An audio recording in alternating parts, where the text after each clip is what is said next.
ಸ್ನೇಹಿತರೆ, ಮೀಡಿಯಾ ಮಾಸ್ಟರ್ಸ್ಗೆ ಸ್ವಾಗತ ಸುಸ್ವಾಗತ. ಗೆಳೆಯರೆ, ಕಾಶ್ಮೀರದ ಪೆಹಲ್ಗಾಮ್ ಘಟನೆಗೆ ಪ್ರತೀಕಾರ ಹೇಳೋದಕ್ಕೆ ಭಾರತೀಯ ಪಡೆಗಳು ಮುಂದಾಗಿವೆ. ಇಡೀ ಕಾಶ್ಮೀರದಲ್ಲಿ ನಾನಾ ಕಡೆಗಳಲ್ಲಿ ಕೂಂಬಿಂಗ್ ಆಪರೇಷನ್ಗಳು ನಡೀತಾ ಇವೆ. ಈ ನಡುವೆ ಬಂಡಿಪೋರಾದಲ್ಲಿ ನಡೆದ ಕಾರ್ಯಾಚರಣೆಯಲ್ಲಿ ಲಷ್ಕರ್ ಎ ತೈಬಾದ ಪ್ರಮುಖ ಕಮಾಂಡರ್ ಒಬ್ಬನನ್ನು ಹೊಡೆದು ಕೆಡವಲಾಗಿದೆ. ಇನ್ನು ಪಾಕಿಸ್ತಾನವನ್ನು ಪೆಂಟಗಾನ್ನ ಮಾಜಿ ಅಧಿಕಾರಿಯೊಬ್ಬರು ಹಂದಿಗೆ ಹೋಲಿಸಿದ್ದಾರೆ. ಹಾಗೆ ಪೆಹಲ್ಗಾಂವ್ ಅಲ್ಲಿ ಪ್ರವಾಸಿಗರ ಮೇಲೆ ಗುಂಡಿಟ್ಟ ದುಷ್ಕರ್ಮಿಗಳಿಬ್ಬರ ಮನೆಗಳನ್ನು ಕಾಶ್ಮೀರದಲ್ಲಿ ಭದ್ರತಾ ಪಡೆಗಳು ನಾಶ ಮಾಡಿವೆ. ಹಾಗಾದರೆ ಕಾಶ್ಮೀರದಲ್ಲಿ ಏನಾಗ್ತಾ ಇದೆ ಬನ್ನಿ ನೋಡೋಣ.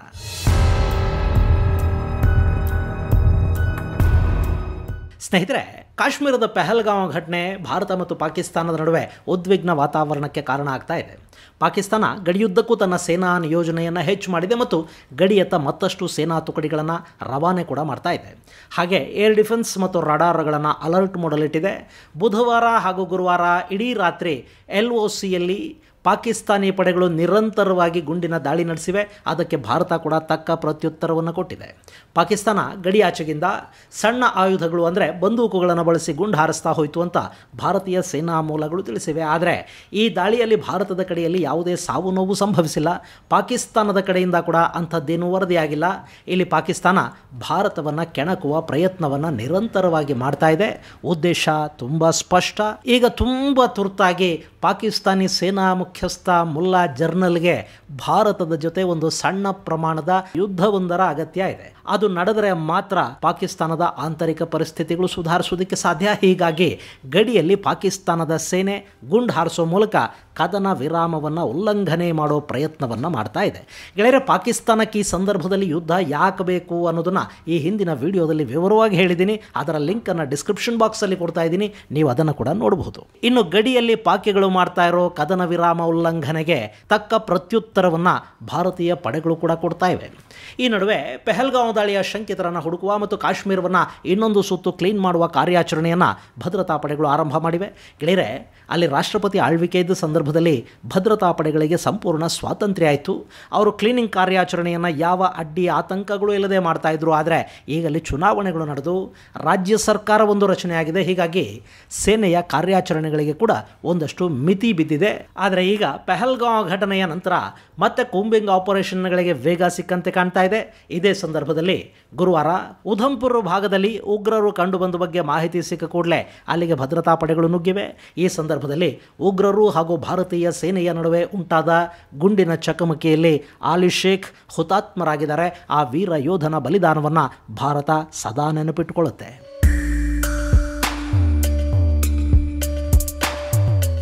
ಇನ್ನು ಉಧಂಪುರದ ಭಾಗದಲ್ಲಿ ಕಾರ್ಯಾಚರಣೆ ನಡೀತಲೇ ಇದೆ. ಅಲ್ಲಿ ಉಗ್ರರನ್ನು ಹುಡುಕುವ ಕೆಲಸ ಚಾಲ್ತಿಯಲ್ಲಿದೆ. ಈ ಮಧ್ಯೆ ಗುರುವಾರ ರಾತ್ರಿ ಬಂಡಿಪೋರಾ ಭಾಗದಲ್ಲಿ ಸರ್ಚ್ ಆಪರೇಷನ್ ಮಾಡ್ತಾ ಇದ್ದ ಭದ್ರತಾ ಪಡೆಗಳ ಮೇಲೆ ಉಗ್ರರು ದಾಳಿ ಮಾಡಿದ್ದಾರೆ. ಬಂಡಿಪೋರಾದಲ್ಲಿ ಲಷ್ಕರ್ ಎ ತೈಬಾದ ಉಗ್ರರಿದ್ದಾರೆ ಮತ್ತು ಅಲ್ಲಿ ಜಮ್ಮು ಕಾಶ್ಮೀರದ ಲೋಕಲ್ ಕಮಾಂಡರ್ ಒಬ್ಬ ಇದ್ದಾನೆ ಅನ್ನೋ ಖಚಿತ ಮಾಹಿತಿಯನ್ನು ಬೆನ್ನಹತ್ತಿ ಭದ್ರತಾ ಪಡೆಗಳಲ್ಲಿ ಸರ್ಚ್ ಆಪರೇಷನ್ ಅನ್ನು ಪ್ರಾರಂಭ ಮಾಡಿದ್ವು. ರಾತ್ರಿ ಇಡೀ ಹುಡುಕಾಟ ನಡೆಸ್ತಾ ಇದ್ದ ಸೇನೆಯ ಮೇಲೆ ಉಗ್ರರು ಏಕಾಏಕಿ ಗುಂಡಿನ ದಾಳಿಯನ್ನು ಶುರು ಮಾಡಿದ್ದಾರೆ. ಅದಕ್ಕೆ ಪ್ರತ್ಯುತ್ತರವಾಗಿ ಸೇನೆ ಕೂಡ ಗುಂಡು ಹಾರಿಸ್ತಾ ಹೋಗಿದೆ. ಈ ಚಕಮಕಿಯಲ್ಲಿ ಭಾರತೀಯ ಸೇನೆಯ 2 ಯೋಧರು ಹಾಗೂ ಅಧಿಕಾರಿಯೊಬ್ಬರು ಗಾಯಗೊಂಡರು. ಆದರೆ ಕಾರ್ಯಾಚರಣೆಯನ್ನು ಮುಂದುವರಿಸಲಾಯಿತು. ಬೆಳಗಿನ ಜಾವದವರೆಗೆ ಅಲ್ಲಿ ಗುಂಡಿನ ಸದ್ದು ಕೇಳಿಬರ್ತಲೇ ಇತ್ತು. ಸದ್ದು ನಿಂತಾಗ ಆ ಸ್ಥಳದಲ್ಲಿ ಉಗ್ರನೊಬ್ಬನ ಹೆಣ ಸಿಕ್ಕಿದೆ. ಅವನನ್ನು ಲಷ್ಕರ್ ಎ ತೈಬಾದ ಕಮಾಂಡರ್ ಅಲ್ತಾಫ್ ಲಾಲಿ ಅಂತ ಗುರುತಿಸಲಾಗಿದೆ. ಗೆಳೆಯರೆ, ಆ ಉಗ್ರನನ್ನು ಹಂದಿ ತಗೊಂಡು ಬಂದ ಹಾಗೆ ಭದ್ರತಾ ಪಡೆಗಳು ಕೋಲೊಂದಕ್ಕೆ ಕಟ್ಟಿ ಹೊತ್ತುಕೊಂಡು ಬಂದಿವೆ. ಆ ವಿಡಿಯೋನ ಇಲ್ಲಿ ನಿಮಗೆ ತೋರಿಸೋದಕ್ಕೆ ಸಾಧ್ಯವಾಗ್ತಾ ಇಲ್ಲ. ಹೀಗಾಗಿ ಅದರ ಲಿಂಕನ್ನು ಡಿಸ್ಕ್ರಿಪ್ಷನ್ ಬಾಕ್ಸಲ್ಲಿ ನಿಮಗೆ ಕೊಡ್ತಾ ಇದ್ದೀನಿ. ನೀವು ಆ ಲಿಂಕನ್ನು ಕ್ಲಿಕ್ ಮಾಡಿದರೆ ಭದ್ರತಾ ಪಡೆಗಳು ಅಲ್ತಾಫ್ ಅನ್ನೋ ಹಂದಿಗೆ ಲಾಲಿ ಹೇಳಿದ ವಿಡಿಯೋ ನಿಮಗಲ್ಲಿ ಸಿಗುತ್ತೆ. ಇನ್ನು ಈ ಲಾಲಿ ಇತ್ತೀಚೆಗೆ ಭದ್ರತಾ ಪಡೆಗಳು ಕಾಶ್ಮೀರದಲ್ಲಿ ಕೊಂದು ಹಾಕಿದ್ರಲ್ಲ, ಸೈಫುಲ್ಲಾ ಅನ್ನೋ ಪಾಕ್ ಮೂಲದ ಕಮಾಂಡರ್ ಒಬ್ಬನನ್ನ, ಅವನ ಸಹವರ್ತಿಯಾಗಿದ್ದವನು. ಲಷ್ಕರ್ನ ಜಮ್ಮು ಕಾಶ್ಮೀರ ಭಾಗದ ಟಾಪ್ ಕಮಾಂಡರ್ಗಳ ಪೈಕಿ ಇವನು ಒಬ್ಬನಾಗಿದ್ದ.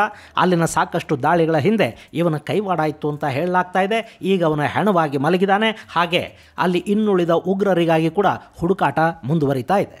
ಇದೆಲ್ಲದರ ನಡುವೆ ಪೆಹಲ್ಗಾಂವ್ ಘಟನೆಯಲ್ಲಿ ಭಾಗಿಯಾಗಿದ್ದರು ಅನ್ನಲಾದ ಉಗ್ರರನ್ನು ಹುಡುಕುವ ಕೆಲಸವನ್ನು ಕೂಡ ಭಾರತೀಯ ಯೋಧರು ತೀವ್ರಗೊಳಿಸಿದ್ದಾರೆ. ಅಲ್ಲಿ ಇದುವರೆಗೆ ಸುಮಾರು 2,000 ಮಂದಿ ಶಂಕಿತರು OGW ಅಂದರೆ ಆನ್ ಗ್ರೌಂಡ್ ವರ್ಕರ್ಸ್ ಮಾಹಿತಿದಾರರನ್ನು ಪೊಲೀಸರು ವಶಕ್ಕೆ ಪಡೆದು ವಿಚಾರಣೆಗೆ ಒಳಪಡಿಸಿದ್ದಾರೆ. ಆ ಪೈಕಿ ಕೆಲವರನ್ನ ಪ್ರಾಥಮಿಕ ವಿಚಾರಣೆಯ ನಂತರ ಬಿಟ್ಟು ಕಳುಹಿಸಲಾಗಿದೆ. ಮತ್ತೆ ಕೆಲವರ ವಿಚಾರಣೆ ಹಾಗೆ ಮುಂದುವರಿತಾ ಇದೆ. ಈ ಸಂದರ್ಭದಲ್ಲಿ ಸಿಕ್ಕ ಮಾಹಿತಿಯನ್ನು ಆಧರಿಸಿ ಈ ದಾಳಿಯನ್ನ ಪಾಕಿಸ್ತಾನಿ ಮೂಲದ ಮೂಸಾ ಅಲಿ ಅಲಿಯಾಸ್ ತಲ್ಹಾ ಆಸಿಫ್ ಫೌಜಿ ಮತ್ತು ಕಾಶ್ಮೀರ ಮೂಲದ ಆದಿಲ್ ಹುಸೇನ್ ಹಾಗೂ ಅಹಸಾನ್ ಅನ್ನೋರು ಸೇರಿ ಮಾಡಿದ್ದಾರೆ ಅಂತ ಗುರುತಿಸಲಾಗಿದೆ. ಈ ಪೈಕಿ ಮೂಸಾ, ತಲ್ಹಾ ಮತ್ತು ಆಸಿಫ್ ಈ 3 ಜನ ಪಾಕಿಸ್ತಾನಿ ಮೂಲದವರು. ಮೂಸಾ ಕಾಶ್ಮೀರದ ಗಡಿ ದಾಟಿ ಬಂದು 1 ವರ್ಷ ಆಗಿದೆ ಅಂತ ಹೇಳ್ತಾ ಇದ್ದಾರೆ.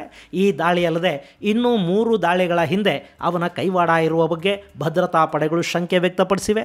ಇನ್ನು ಈ ಆಸಿಫ್ ಅನ್ನೋನು ಪಾಕಿಸ್ತಾನಿ ಸೇನೆಯಲ್ಲಿ ಕೆಲಸ ಮಾಡ್ತಿದ್ದ, ಹೀಗಾಗಿನೇ ಅವನನ್ನು ಫೌಜಿ ಅಂತ ಕರೆಯಲಾಗುತ್ತೆ ಅಂತ ಹೇಳ್ತಿದ್ದಾರೆ. ಇನ್ನು ಆದಿಲ್ ಹುಸೇನ್ ಅನಂತನಾಗ್ ಜಿಲ್ಲೆಯವನು, ಅವನು ಕಾಶ್ಮೀರಿ. ಮತ್ತೊಬ್ಬ ಅಹಸಾನ್ ಕೂಡ ಕಾಶ್ಮೀರಿ ಮೂಲದವನೇ, ಅವನು ಪುಲ್ವಾಮಾ ಬಳಿಯ ಹಳ್ಳಿಯೊಂದರಿಂದ ಬಂದವನು ಅಂತ ಪೊಲೀಸರು ಹೇಳ್ತಾ ಇದ್ದಾರೆ.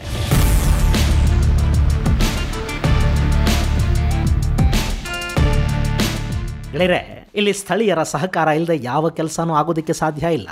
ಮತ್ತು ಈ ದಾಳಿಯ ಹಿಂದಿರೋ ಉಗ್ರರೇನಿದ್ದಾರೆ ಅವರಿಗೂ ಸ್ಥಳೀಯರು ಸಹಕಾರ ಕೊಟ್ಟಿರೋ ಸಾಧ್ಯತೆಗಳನ್ನು ಪೊಲೀಸರು ಅನುಮಾನಿಸ್ತಾ ಇದ್ದಾರೆ. ಇನ್ನು ಪೆಹಲ್ಗಾಮ್ ಘಟನೆಯ ನಂತರ ಅಷ್ಟು ಆರೋಪಿಗಳು ಪೀರ್ ಪಂಜಾಲ್ ರೇಂಜ್ನ ಕಾಡಲ್ಲಿ ತಲೆಮರೆಸಿಕೊಂಡಿರೋ ಬಗ್ಗೆ ಪೊಲೀಸರು ಶಂಕೆ ವ್ಯಕ್ತಪಡಿಸ್ತಾ ಇದ್ದಾರೆ. ಇಲ್ಲಿ ನೀವು ನೋಡ್ತಾ ಇದ್ದೀರಲ್ಲ, ಇದು ಪೀರ್ ಪಂಜಾಲ್, ಇದು ಗುಡ್ಡಗಾಡು ಪ್ರದೇಶ.